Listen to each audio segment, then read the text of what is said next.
वैज्ञानिकों ने यह सिद्ध कर दिया है कि दुनिया में ईश्वर नाम की कोई चीज नहीं है।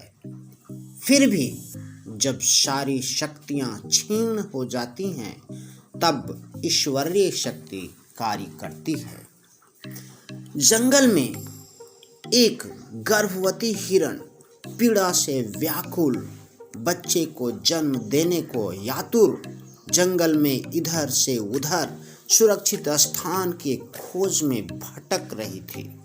मन ही मन सोच रही थी कि मैं एक सुंदर शावक को जन्म दूंगी और उसके साथ प्रतिदिन खेलूंगी। इसी बीच दूर ऊंचे स्थान पर उसे छुपने लायक बड़े बड़े घास दिखाई पड़े। हिरण वहां पहुंची।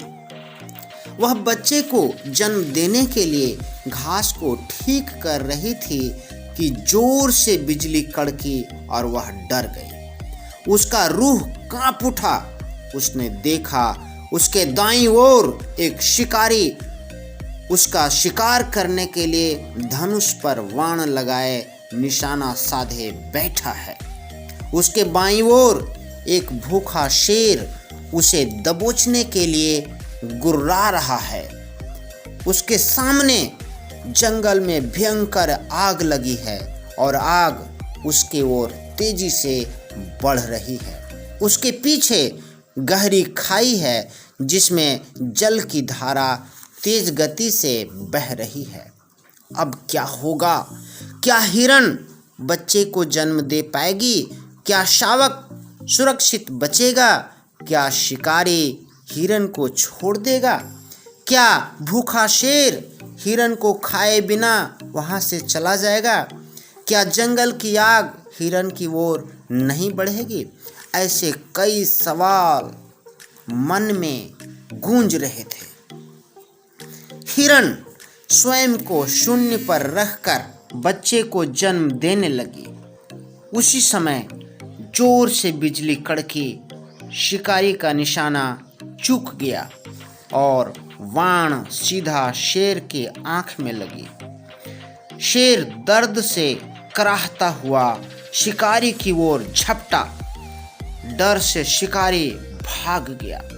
तब शेर जंगल की ओर चला गया। बिजली कड़की और तेज गति से बारिश होने लगी, जिससे जंगल की आग बुझ गई। हिरण ने एक सुंदर शावक को जन्म दिया। बारिश थम चुका था।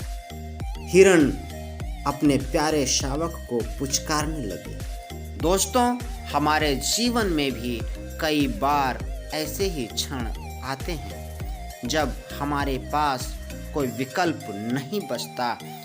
तब हमें उस हिरण की तरह खुद को शून्य पर रखकर अपने काम में जुट जाना चाहिए। बाकी सब कुछ ईश्वर पर छोड़ देना चाहिए। आत्महत्या की घटनाएं बढ़ रही हैं। मैं उन लोगों से कहना चाहूँगा कि आत्महत्या सबसे बड़ा बुज़दिली और कायरता का काम है।